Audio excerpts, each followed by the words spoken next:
No niin, terve vaan kaikille. Tällä kertaa olemme tekemässä kipinäkuvia pitkällä valotusajalla.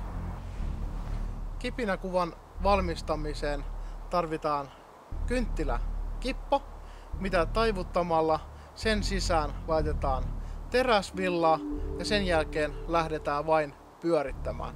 Ja kippo on narun päässä. Ja näin siis laitamme teräsvillan tänne kynttilän kipon sisään. Ja on se hyvä, että sitä jätetään vähän tähän ulkopuolelle. Sen jälkeen taivutellaan se nyytti sinne teräsvilla kiinni. Ja tämä sitten laitetaan sinne, no esimerkiksi vaikka stendarilla sytyttää se pala.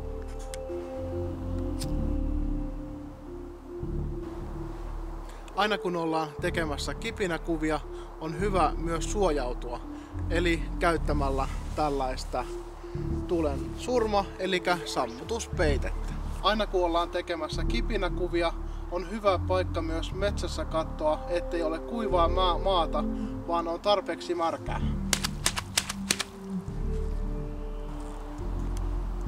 Kipinäkuvan tekemisessä kannattaa olla iso arvo 100 ja aukko kannattaa olla mahdollisimman suuri, esimerkiksi 3,5.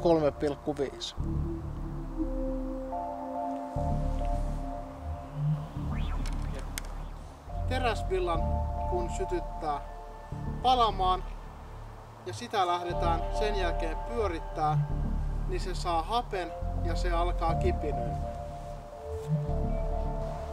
Kun tehdään ja kuvataan kipinäkuvia, on samalla myös hyvä suojata silmät käyttämällä suojalaseja. Kipinäkuvissa on hyvä käyttää esimerkiksi kaveria mukana, koska